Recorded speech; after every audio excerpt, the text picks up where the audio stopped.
새해 특별 새벽 기도회를 통해서 저는 이제 말라기 말씀을 가지고 살펴봤습니다. 사실 이 말라기 말씀을 이렇게 살피면서 목사인 저 자신도 이렇게 말라기를 자세히 하나하나 한 절 한 절 살필 기회가 그렇게 많진 않았거든요. 그랬는데 하나님의 말씀이 참 분명히 살아 역사하는 그런 말씀이다. 그리고 그 말씀을 통해서 지금도 분명히 역사하시는 것이 있다라는 그러한 확신을 갖게 되었습니다. 특별히 말라기 성경은 구약 성경의 마지막이거든요. 항상 마지막에 하나님께서 많은 의미들을 거기에다가 담아 놓으신 것 같다라는 그런 확신이 좀 들었어요.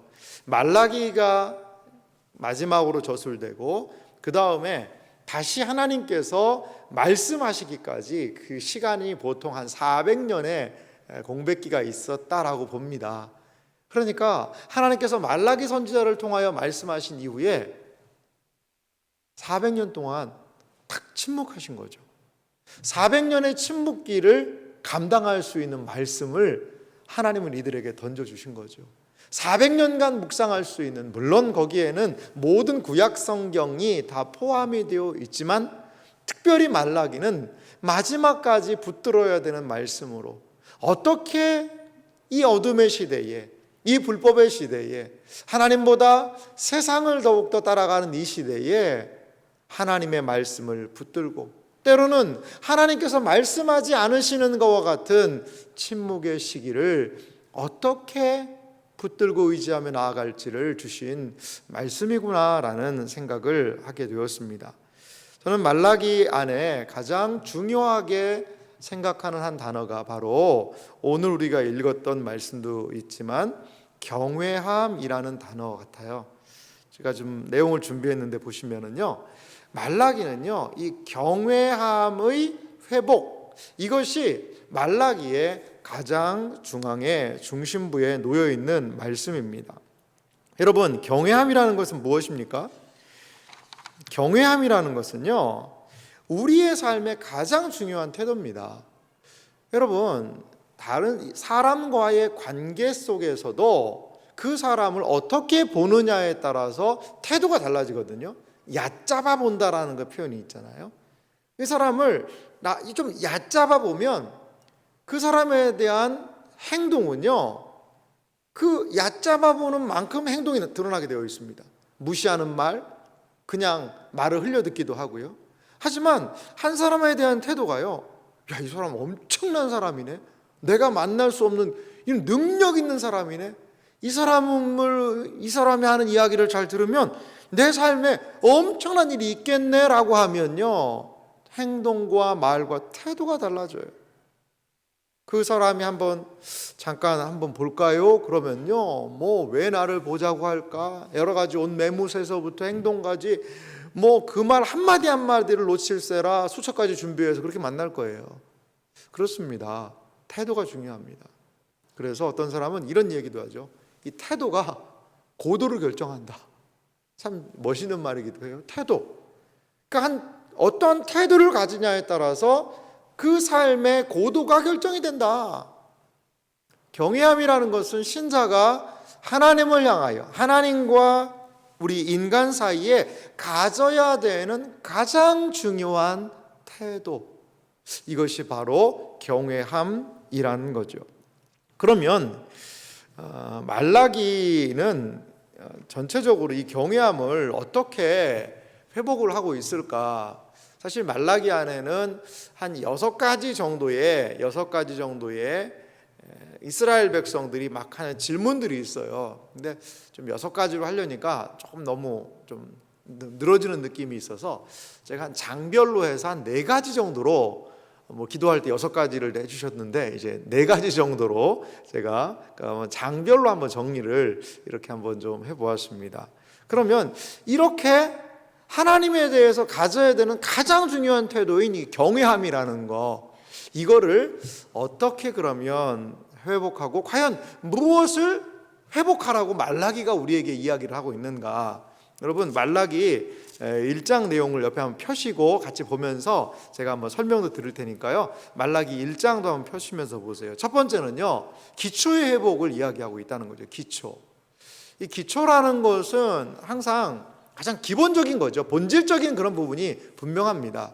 그런데 말라기에서 보면 맨 처음에 서론에서 들어가서 본론에 들어가면 하나님께서 사랑을 회복하는 이야기를 하십니다. 한번 들어보십시오. 여호와께서 이르시되 내가 너희를 사랑하였노라 하나 너희는 이르기를 주께서 어떻게 우리를 사랑하셨나이까 하는도다. 이게 말라기의 본문의 시작입니다. 하나님은 내가 너희를 사랑했어 라고 이야기하시니까 이스라엘 백성이 하는 말은 아니 주께서 어떻게 우리를 사랑하셨습니까? 이 사랑에 대해서 이들은 잘 믿지를 않습니다. 여러분, 사랑이라는 것은 무엇입니까? 왜 사랑을 말라기는 가장 먼저 이야기할까요? 사랑은 기초입니다. 무엇이 기초냐? 하나님과 이스라엘 백성이 언약을 맺는 기초가 바로 사랑이라는 거죠. 사랑. 그러니까 사랑을 상실하면 교회가요, 언약 공동체가요, 너무나도 많은 것들을 상실해 버리는 거죠. 신약 성경에 보니까요, 에베소 교회라는 교회가 있어요. 요한계시록에 등장하는 7교회 중에 첫 번째 교회입니다. 매우 중요한 교회죠. 그런데 이 에베소 교회가 너무나도 많은 사역과 일을 했어요. 이단들을 정죄하고 하나님의 말씀을 분명하게 세우기도 하는 그런 교회였는데 이 교회가 책망을 받아요. 왜? 무엇 때문에? 처음 사랑을 잃어버렸다. 네 첫사랑을 잃어버렸다는 거죠. 사랑을 잃어버리면요, 자연스럽게 나아가는 길이 뭔지 아세요? 바로 예배의 회복, 그 부분이 있죠. 예배가 무너지는 겁니다. 여러분, 사랑 없는 삶을 한번 생각해 보세요. 부부가 결혼해서 사는데 사랑해서 결혼했잖아요. 그런데 사랑을 하지가 않아요. 그럼 뭐만 남을까요? 형식만 남는 거죠. 형식. 나중에는요, 그 형식도 막 무시해버립니다. 무시해버려요. 그러니까 마음 없는 행동만 남는 거죠.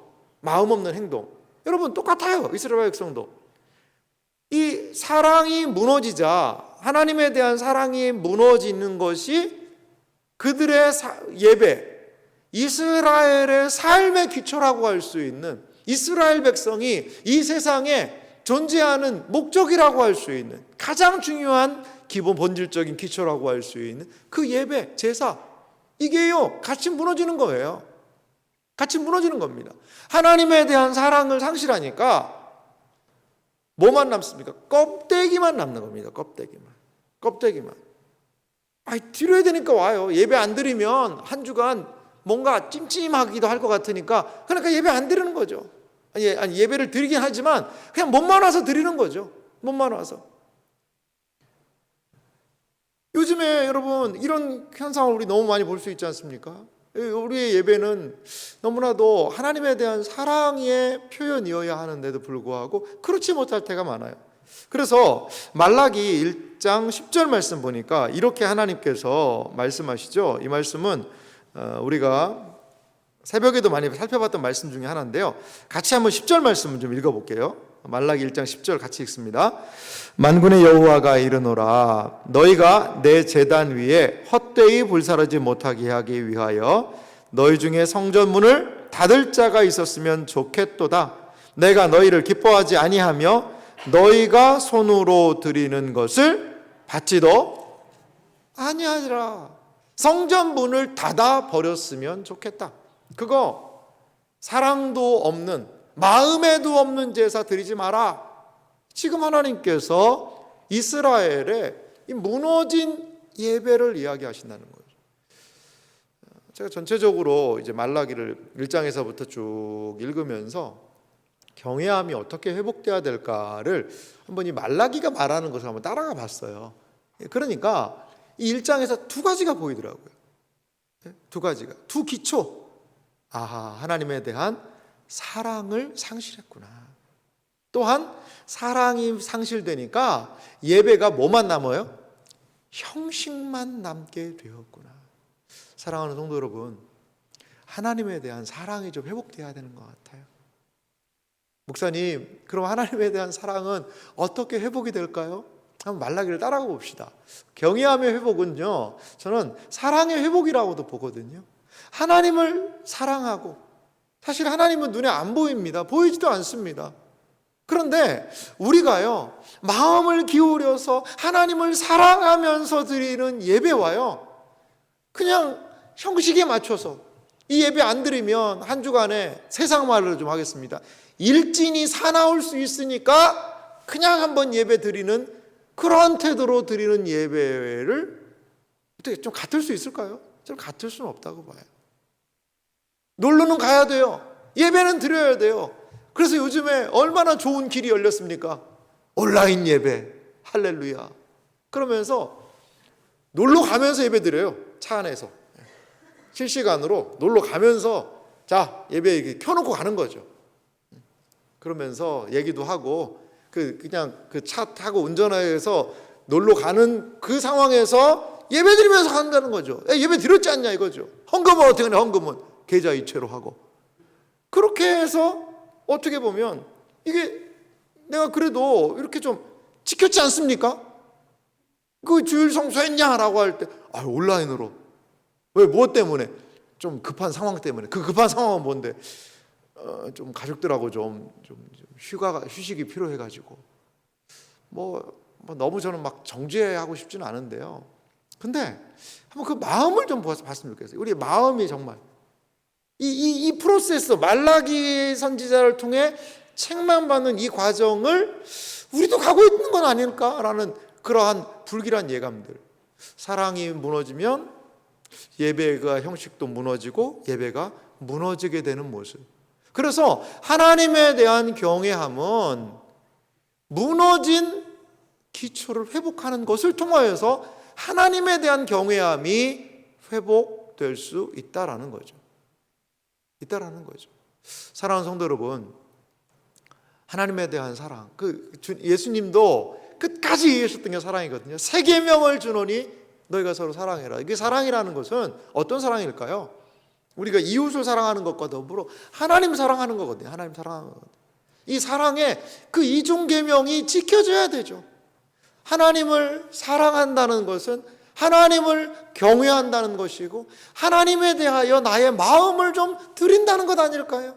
내 이웃에게 그냥 예배라는 형식 이거 하나만 딱 지내면 되가 아니라 그 하나님의 말씀을 가지고 주변을 돌아볼 수 있는 마음의 삶의 여유, 이러한 기초의 회복을, 사랑의 회복을, 예배의 회복을 말라기 1장은 우리에게 도전하고 있습니다.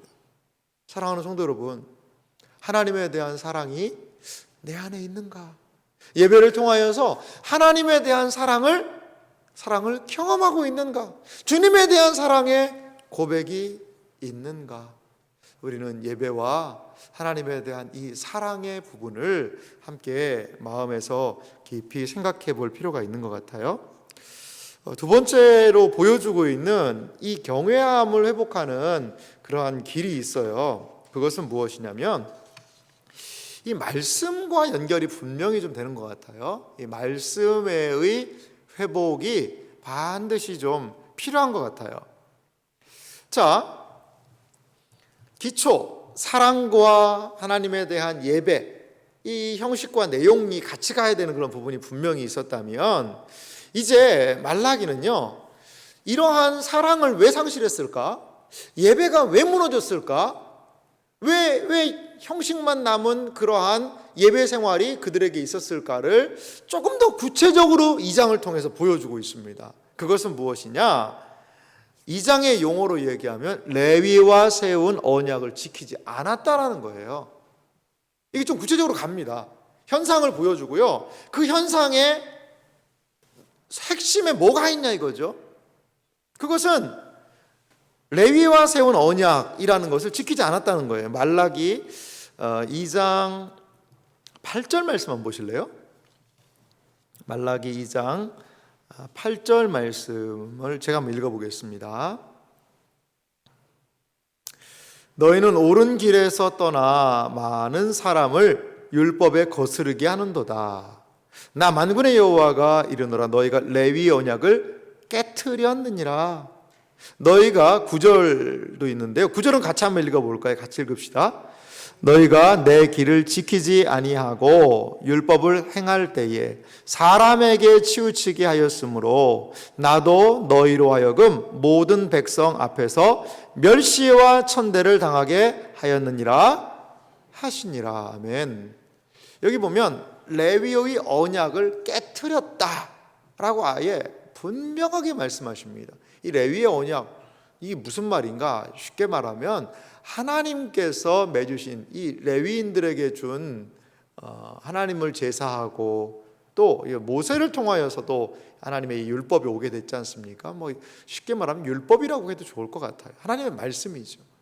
이 백성의 삶을 위하여서 주신 그 율법을요, 이 사람들이요 깨트려 버린 거죠.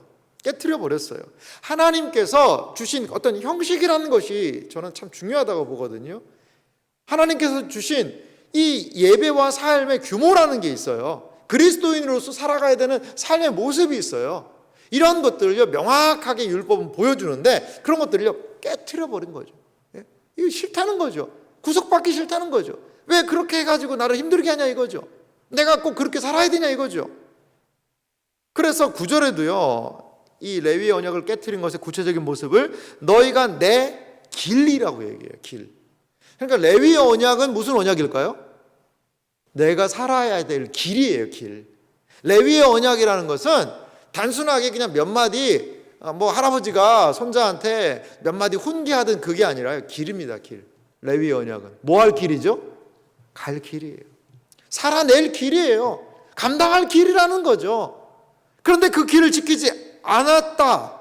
율법을 행할 때, 자 레위의 언약을 저는 9절에 율법과 연결됐다고 봐요. 똑같이 이게 레위의 언약이 반복해서 쓰기는 그러니까 율법을 행할 때라고 이야기를 하죠. 레위의 언약을 깨트렸다라고 얘기하고 사람에게 치우치게 하였으므로 나도 너희로 하여금 모든 백성 앞에서 멸시와 천대를 당하게 하였느니라.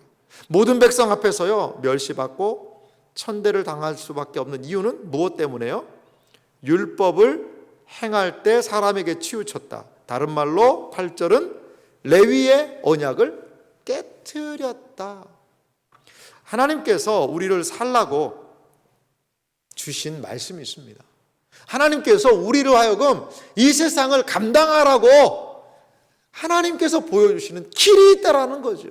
말씀, 길, 걸어가야 되는 그것을 포기하고요 가지 않으면 어떻게 될까요?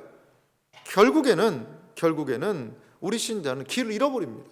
세상에서 멸시 천대를 당할 수밖에 없다라는 거죠. 이렇게 말씀에서부터 이들이 무너지자 가장 구체적으로 이 말씀이 무너지는 것에서 드러나게 되는 현상을 2장은 무엇과 또 연결시키는 줄 아세요? 바로 결혼제도와 연결을 시키고 있어요. 하나님의 말씀이 무너진 자리에서 이 한 민족과 국가의 가장 기초적인 단위라고 할 수 있는 결혼, 이게 같이 무너져 버린 거죠. 여러분 이렇게 한번 좀 더 이렇게 크게 한번 생각해 볼까요? 사랑이 무너졌죠. 하나님과의 사랑이. 그러니까 뭐가 무너졌죠? 예배 무너졌어요. 그리고 여기 뒤에 가 보니까 뭐도 무너졌어요? 이 가정이 무너졌단 말이죠. 이거는요 사랑, 예배, 가정, 이게 다 기초적인 것들입니다. 우리의 삶을 딱 지탱해야 되는 가장 기초적인 것들인데 이런 것들이 지금 무너지고 있다는 거죠. 그 이들의 무너짐의 가장 가운데 코어에 뭐가 있어요? 레위의 언약을 깨트렸다. 말씀의 무너짐이 있다는 거죠. 그러니까 이 하나님의 말씀이 무너지기 시작하면요 삶의 많은 부분에서 무너짐의 현상들이 나타날 수밖에 없다는 거예요. 나타날 수밖에 없다는 거예요.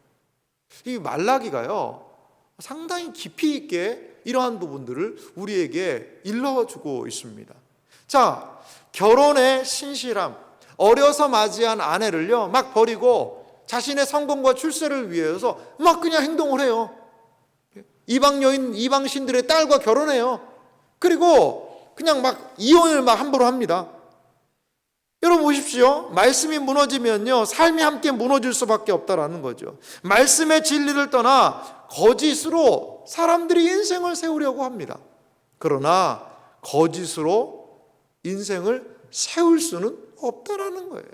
없다라는 거죠. 그러면 목사님, 교회 안 다니면 다 사업 망하고 다 뭐 가정 깨지고 뭐 교회 안 다니면 완전히 인생 파탄 나고 다 그러는 겁니까? 전 그렇지는 않다고 봐요. 교회 안 다녀도요, 여러분, 그 교회 안 다니시는 분들하고 교회 다니는 사람하고 뭐 잘 사는 사람이 어디가 더 많을까요? 저는요, 교회 밖에 돈 많은 사람 더 많죠. 아니, 교회 밖에요, 더 잘 사는 사람 더 많아요. 그리고요, 교회 밖에요, 사실 신자들보다도 더 착한 사람들이 저는 밖에 있을 수도 있다고 봐요. 어떤 사람들은 예수 믿는다고 하는데, 하나님 안다고 하는데도 그 행동은 그렇지 않은 사람들이 있기도 합니다. 그러니까요, 신앙생활 안 하는 밖에 사람들이요, 교회 사람들을 보면서 욕합니다. 나보다도 못 살면서 뭘 예수를 믿는다고 그래? 그럼 참 우리 부끄러운 거죠. 어떤 때 부끄러운 거죠. 우리는 우리의 신앙에 걸맞는 윤리라는 것도 분명히 저는 회복해야 된다고 봐요. 그런데 과연 하나님 없이 세워진 그 모든 것들이, 하나님을 제외하고 세워진 그 모든 것들이 언제까지 갈 수 있을까? 그건 잘 모르겠어요. 언제까지 갈지. 이 주제를 다루고 있는 것이 시편 73편입니다. 시편 73편은 한번 좀 다음에 더 깊이 살펴보기도 하겠지만, 거기 보면 그래요. 악인이 너무 잘 되는 거예요. 나는 죽도록 하나님 믿고 죽도록 하나님 섬기면서 뭔가 아둥바둥 하는데도 안 되는데, 악한 사람은요, 호의호식하고 잘 먹고 잘 살고 불법을 저질러 가면서도 잘 나가요. 하나님, 이게 무슨 일입니까? 라는 그러한 이야기를 시편 73편이 이야기하고 있다는 거죠.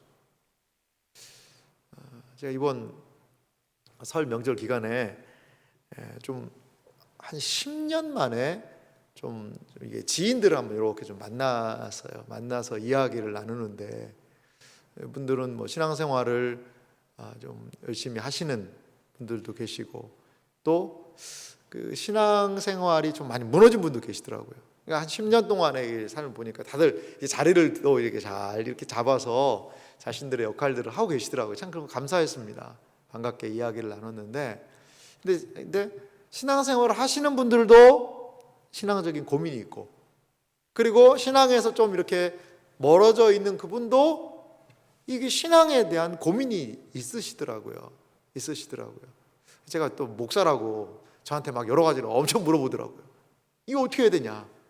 이게 목사님은 이거 어떻게 생각하냐? 그 중에 한 분이 그 좀 사업적인 부분에서 한 10년 동안에 엄청 성공을 많이 하셨더라고요. 성공을 엄청나게 많이 했는데, 나름대로 그분의 주장을 이야기를 들어보니까 교회 밖에도 교회에서보다 더 의리 있고 더 착하고 더 좋은 사람들이 그들의 방식대로 살고 있는 그런 사람들이 있다라는 거죠. 그런 이야기를 하면서, 일단 자기는 지금 신앙생활을 하지는 않지만 그럼에도 불구하고 이러한 그 정신은 분명히 내가 실천하고 실현하고 있다라는 이야기를 하시더라고요. 그래서 제가 강조한 게 있었는데, 뭐냐면 그 내용만 가지고, 그러니까 나는 뭐 그리스도의 정신을 이렇게 실천하겠다, 그럼 좋다 이거죠. 그런데 하나님께서는 그렇게 그 내용이 있으니까 나는 그 형식, 그것은 무시해도 된다라는 것으로 하나님은 하지 않으신다는 거죠. 그러한 내용을 중요시 여긴다면 하나님께서 만들어 놓으신 형식도 저는 너무 중요하다고 보거든요. 여러분, 이게 우리의 삶에 참 중요한 문제 같아요. 우리에게 있어서 하나님의 말씀을 지키는 것, 예배를 드리는 것, 기도를 하는 것, 말씀을 읽는 것, 여러분, 어떤 사람은 이런 형식에 매여 있는 걸 너무 싫어해요. 꼭 그렇게 해야 되냐? 꼭 그러한 방식을 해야 되냐? 나는 하나님이 말씀하시고 성경이 이야기하는 그 정신으로 살겠다 이거죠. 하지만 나는 자유롭게 살고 싶다 이거죠. 자유롭게 살면서도 해야 되지 않냐? 꼭 세상 말로 일요일 날 교회 가서 그렇게 예배를 드려야 되냐? 아니, 하나님 말씀을 생각하고 착한 일 하고 선행을 하고 좋은 일 하면 그거 되는 거 아니겠냐? 꼭 굳이 어디에 가서 무엇을 하고 막 사람들을 만나고, 내가 볼 때 교회도 그렇게 건전하진 않더라. 여러분, 이런 말 하면 사실 우리 할 말 없습니다. 할 말 없어요.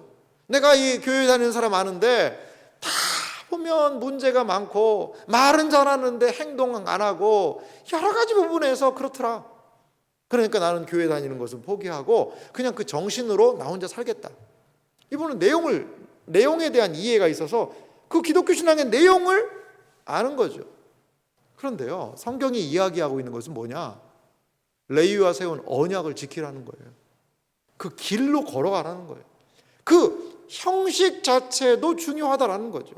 그런데 이제 우리는요, 형식 안에 있는 사람들이잖아요. 어떻게 보면 이 말씀은 여러분 이해되시죠? 형식 안에 있다라는 게 예배 드리고 기도하고 착실하게 신앙생활을 해 나갑니다. 우리가 교회 공동체라는 그 안에서 말이죠. 근데 우리가 중요한 건 뭐냐? 내가 이제 이런 형식을 했으니까, 이 이스라엘 백성이 꼭 그렇게 생각하거든요. 사랑이 빠지면 뭐만 남는다고 그랬죠? 형식만 남습니다. 하나님에 대한 사랑이 다 내용이 빠져버리면 형식만 남는 거거든요. 내가 예배 드렸고, 기도했고, 헌금했고, 이러면은 다 된 거 아닌가? 아니요, 그렇지 않은 것 같아요. 여러분, 이게 둘 다 문제입니다. 둘 다 문제입니다. 형식을 간과한 내가 내용이 있다라는 것도 문제고요. 나는 형식을 지켰으니까 다 됐다라는 그것도 문제예요. 그 형식은 항상 뭐를 채워야 돼요? 내용을 채워야죠. 하나님에 대한 사랑에 근거한 예배, 하나님에 대한 그 사랑에 근거한 섬김, 하나님의 사랑에 근거한 전도와 하나님의 구제, 이러한 이 내용과 형식이 함께 같이 가야 온전함을 이룰 수 있다는 거죠. 하나님의 말씀은 우리에게 무엇을 보여줍니까? 하나님의 마음을 우리에게 보여줘요. 내용이죠. 하나님의 말씀은 무엇을 보여줍니까? 우리에게 형식을 보여줍니다. 그리스도인이라면 이렇게 살아야지, 구별됨으로 살아야지. 형식이 중요하죠. 형식이. 이 두 가지를 같이 채워나가야 됩니다. 여러분, 그리스도인이라는 신앙 공동체라는 형식 안으로 들어오셨습니까? 그렇다면 우리의 마음에 하나님에 대한 사랑의 진정한 내용을 채워가야 돼요. 그것을 위해서 우리 여기 온 겁니다. 단순히 제사 지내고, 저도 어릴 때 저희 집안이 유교 집안이라 얼마나 제사를 많이 지냈는지 몰라요. 이렇게 보면 제사를 조상님들한테 뭐 지방도 태우고 하는데, 할아버지가 이렇게 보면 뭐 유세차 먹을 어쩌고 막 하시더라고요. 지방도 읽으시고. 근데 제가 어린 나이에 항상 이제 뭐냐면, 저거 얼른 홀딱 불 태워야 되는데, 할아버지가요 그 지방을 이렇게 해서 막 이렇게 불로 태우더라고요. 그럼 뭔지 아세요? 제사 끝나는 거예요. 저는 그거 빨리 저거 태우는 거, 그거 마지막 그거 했으면 좋겠는데, 뭐 술 한 잔 붓고 누구 절해라 뭐 해서 하고, 또 뭐 하고 뭐 읽으시고, 저거 얼른 이렇게 태워가지고 할아버지가 홀로로로 이렇게 해야지만, 야 끝났다 그러고 가서 그거 상에 올라가는 거 맛있는 거 먹는데, 뭐 이런 생각이 들듯이 예배 드렸다 이거죠. 오늘 예배 드렸다. 예배 드린 것만으로만 만족하는 그것이라면 그것은 참된 하나님의 말씀의 회복이냐 이거예요. 사랑하는 성도 여러분, 우리가 늘 기억해야 될 것 같아요. 하나님의 말씀이 보여주는 길로 하나님을 사랑하고, 또한 그분께 예배로 나아가고, 그리고 우리의 삶의 기초인 가정생활, 제가 가정생활에 대한 얘기는 구체적으로 많이 하지 않겠습니다. 근데 그 당시에 이 말라기 때에도 이렇게 막 가정들이 깨지는 거죠. 왜? 무엇 때문에? 가장 중요한 건 경제적인 걸로 봐요. 경제적인 거.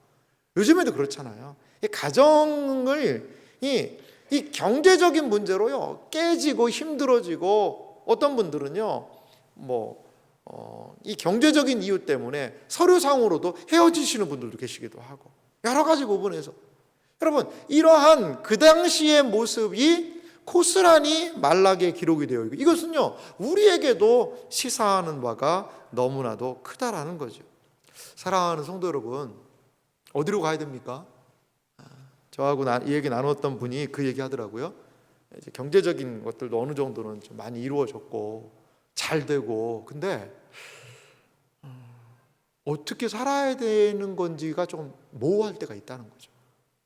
돈은 많이 버는데 어떻게 내가 이 50대, 60대, 70대를 어떻게 살아야 되지?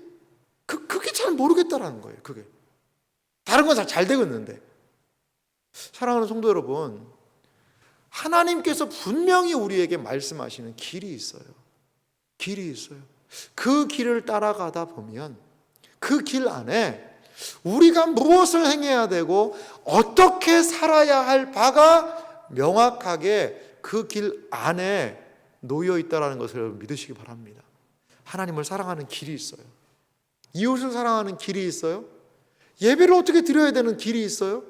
가정이 어떻게 세워질지에 대한 길이 있어요. 우리가 사는 모든 길이 하나님 앞에 달려 있고 그 하나님의 말씀을 따라가며 그 길로 나아가게 될 때에 우리의 기초가 회복이 되면서 하나님에 대한 경외함이 새롭게 될 수 있다는 것을 여러분 믿으시기 바랍니다. 이게 바로 말라기가 우리에게 하고 있는 도전입니다. 2300년 전에 있었던 2400년 전에 있었던 그 고리타분한 문서와 같은 말라기는 지금도 우리 시대에 똑같이 이렇게 얘기하고 있는 거예요. 우리 시대에 과연 무엇을 어떻게 회복해야 될 거냐? 그냥 허우적거리면서 헤매는 인생이 아니라 어떻게 하루하루를 의미를 발견하고 하루하루가 하나님이 뜻하신 바대로 나아갈 수 있게 될 것인가? 저는 신앙 안에 하나님의 말씀이 인도해 주는 길 안에 있다라고 봐요. 그래서 교회가요, 말씀을 읽자, 말씀을 배우자, 성경을 알자, 교리반을 하자, 성경의 맥을 하자, 말씀 묵상을 하자, 제자 훈련을 하자, 이렇게 하는 이유가요, 바로 그거예요. 하나님의 말씀이 명확하고 선명해지면요, 삶이 명확하고 선명해진다는 거죠. 보이니까요. 사랑하는 성도 여러분, 하나님을 경외함, 말씀의 회복을 통하여 우리 가운데 하나님에 대한 경외함이 온전히 회복되기를 주님의 이름으로 간절히 소망합니다.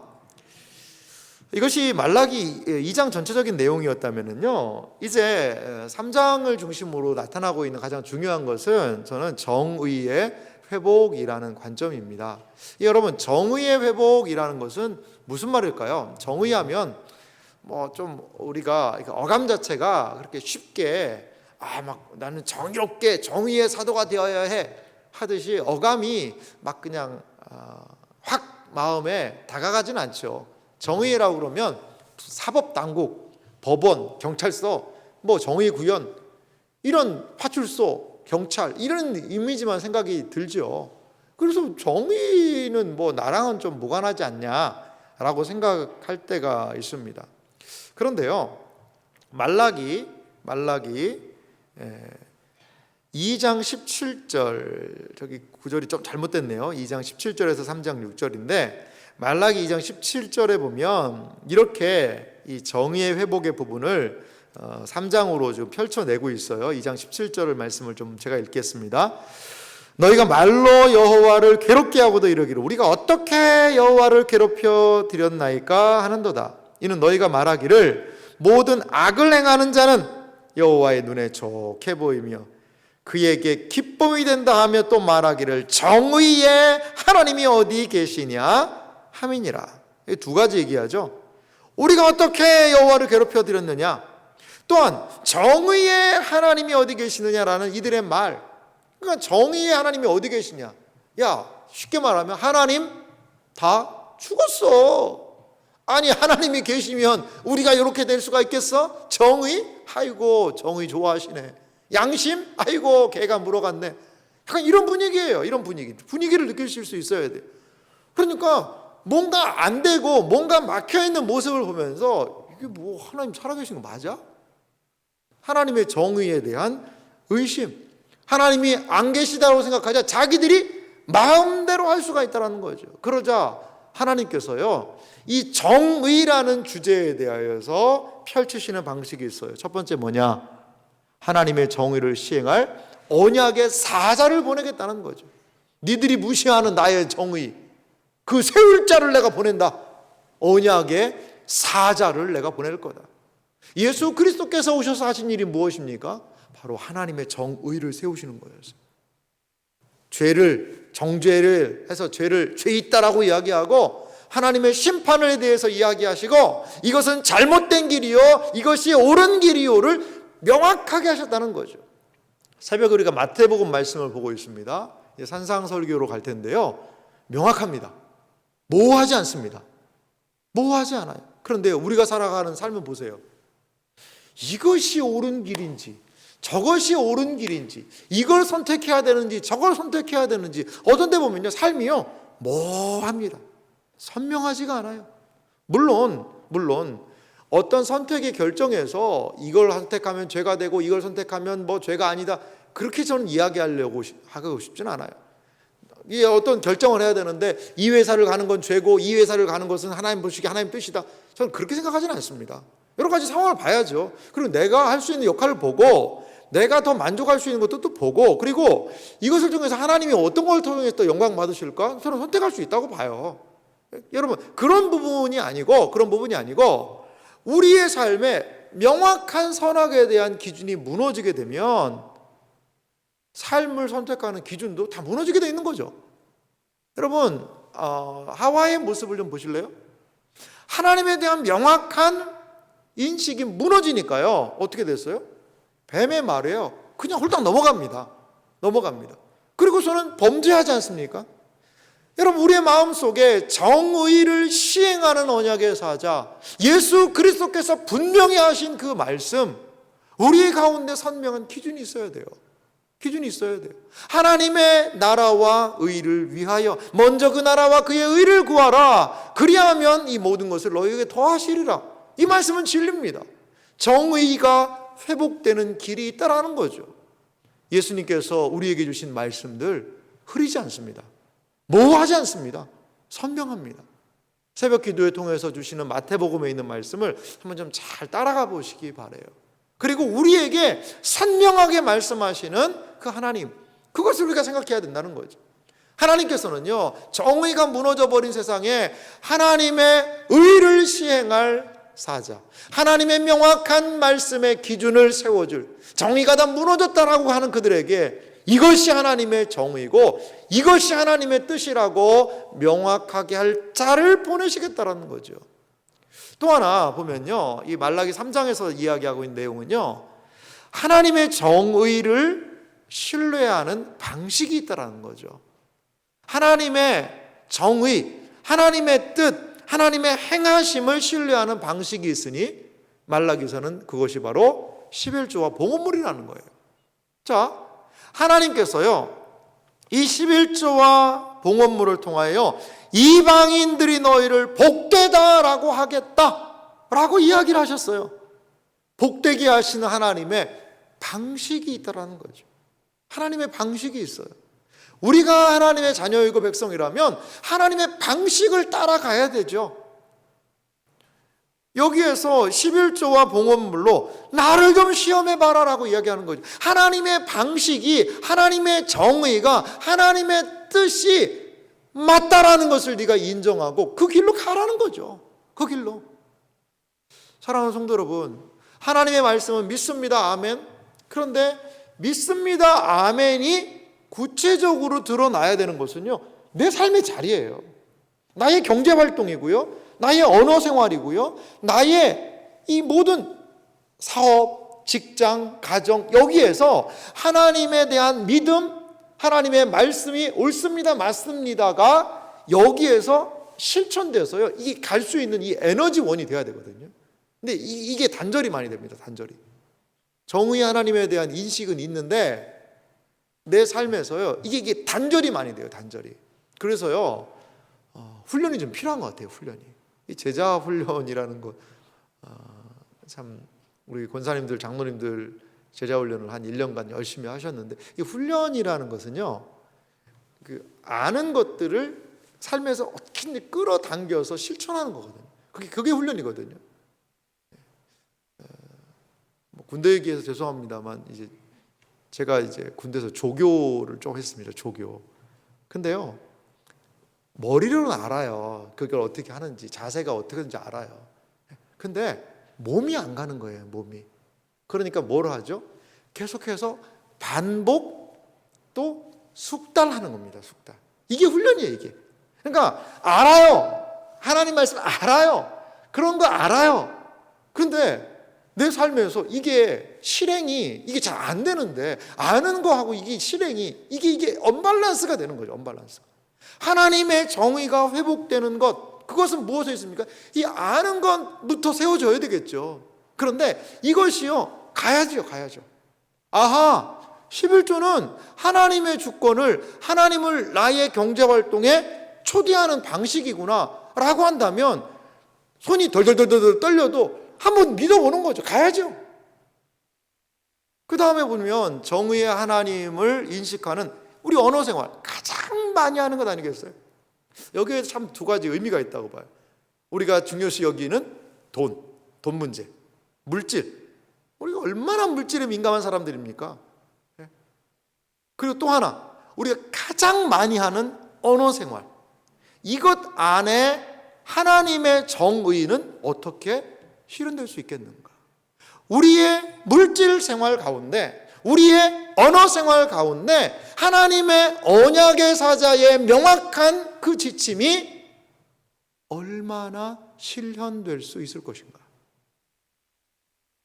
이것을 말라기 3장은 하나님을 경외함이라는 주제를 가지고 우리에게 도전하고 있어요. 사랑하는 성도 여러분, 우리의 물질 생활, 말씀은 에이 뭐 그런 거지만 또 요즘에 살기가 얼마나 힘든데 헌금 이런 거 하는 것도 참 이게 내가 많이 하는 건데 뭐를 교회는 더 바치라고 난리나, 그렇게 생각하지 마시고 한번 하나님의 이 방식을 한번 좀 신뢰하면서 한번 걸어가 보십시오. 그리고 또한 이 하나님을, 이 정의의 하나님을 기억하면서 그 선명하신 그리스도를 보내서까지도 하나님의 의를 드러내는 그분 앞에서 우리가 말할 수 있다면, 저는 이것이 코람데오의 삶의 실천이라고 봐요. 사실 우리의 말은 어디서 나올까요? 마음에서 나오잖아요. 생각에서 나오잖아요. 우리의 마음과 생각을 정의의 하나님의 말씀으로 채우는 것. 그래서 우리의 모든 말, 나의 입술의 모든 말과 마음의 묵상이 주님 앞에 뭐 하기를? 연락되기를 원하나이다. 하나님께서 들으심직한 말, 주의 정의를 생각하는 그 말이 되어야 한다라는 거죠. 마지막으로 말라기 4장이 우리에게 하는 도전이 있죠. 경외함에 대한 회복의 마지막 도전은 뭐냐? 이 종말에 대한 개념을 회복하는 거죠. 종말에 대한 개념을.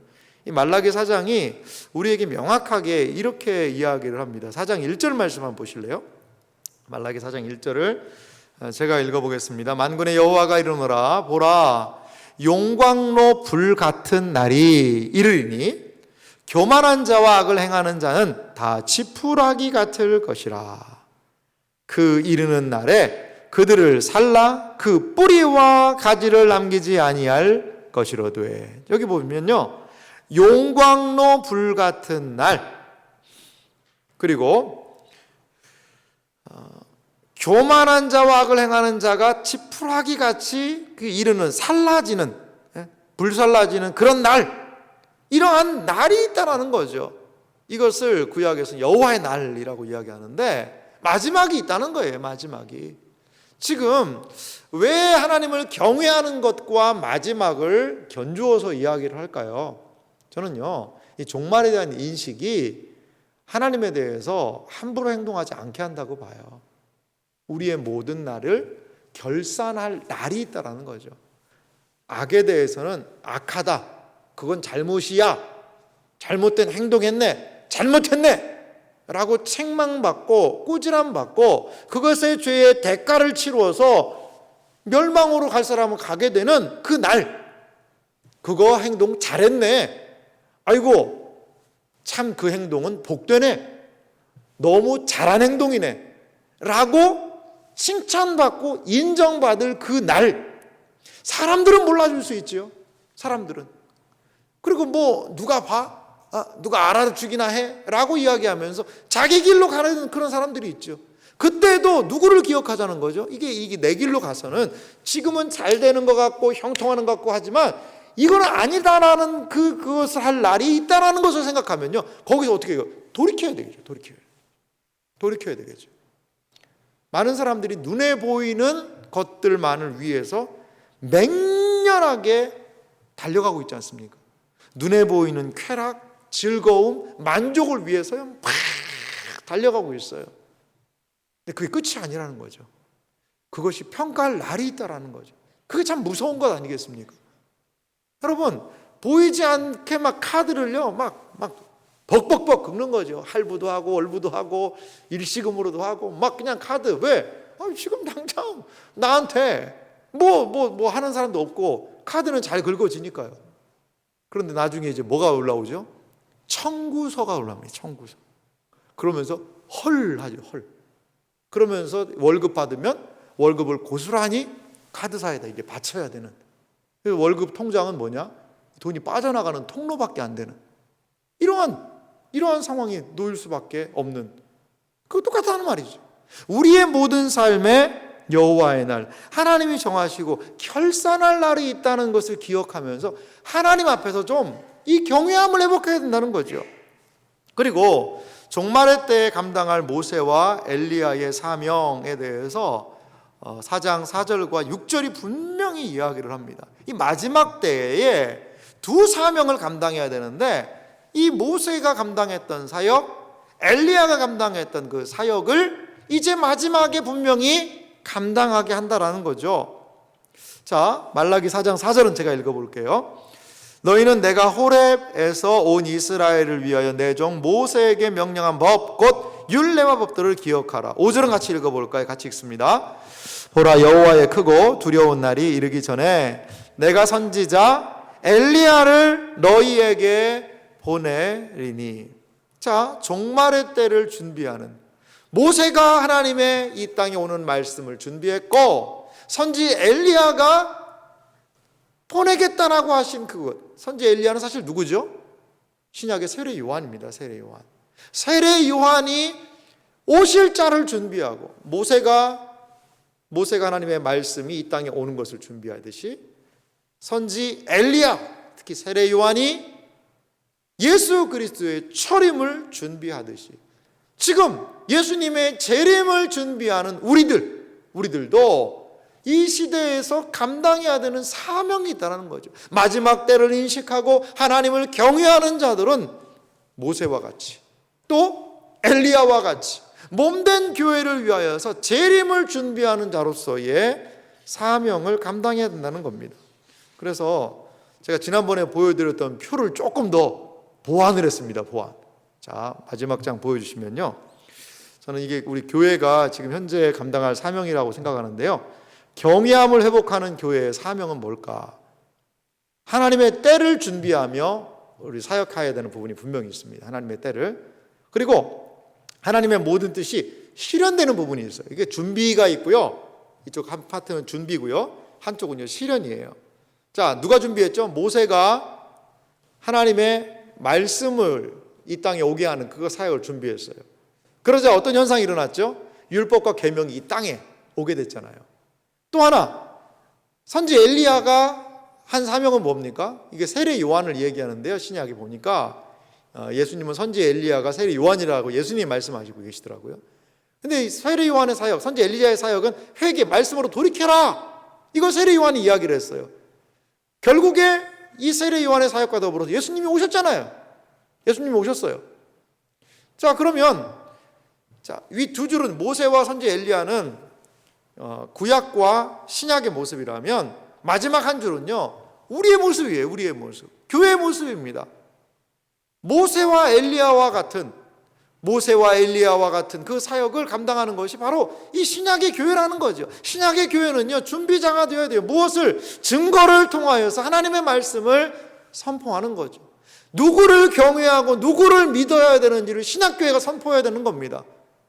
그러면 오게 되는 현상은 뭘까요? 결과적으로 예수님의 재림이죠. 재림. 예수님의 재림이에요.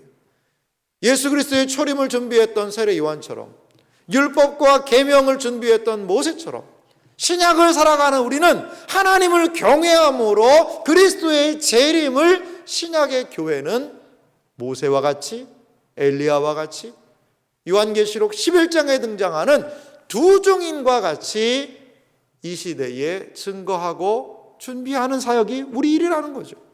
결과적으로 하나님의 경외함이 온전하게 이 세상에 풍성하게 되는 그날은 예수 그리스도의 재림의 날일 거예요. 지금은 많이 부족함이 있을 수 있어요.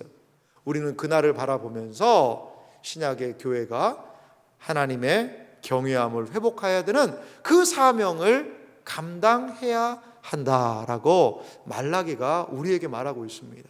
사랑하는 성도 여러분, 말라기가요 많은 것을 내포하고 있습니다. 정말 많은 것들을 우리에게 보여주고 있습니다. 하나님의 말씀을 중심으로 해서 하나님을 사랑하는 것, 우리의 예배, 그리고 우리의 가정, 이것에 대한 온전한 회복이 필요하고요. 이 하나님의 말씀을 중심으로 하나님의 정의, 공의가 우리의 삶의 물질적인 부분, 우리의 언어 생활, 우리의 많은 생활에 드러나야 됩니다. 그리고 주님께서 마침내 오신다는 그러한 종말론적인 인식을 가지고 그 종말론에 예수님이 오시는 그때를 우리는 어떻게 경외함을 회복하는 사역으로 살아가야 될 것인가를 기억하며 나아간다면, 그래도 말라기의 말씀을 통한 이 하나님의 말씀이 우리의 삶에 구체적으로 실현될 수 있지 않을까 생각이 듭니다. 사랑하는 성도 여러분, 올 한 해 우리의 마음 가운데 하나님에 대한 경외함이 회복되어지고 하나님의 놀라운 은혜의 역사가 우리의 삶 가운데 풍성히 드러나기를 주님의 이름으로 축원합니다.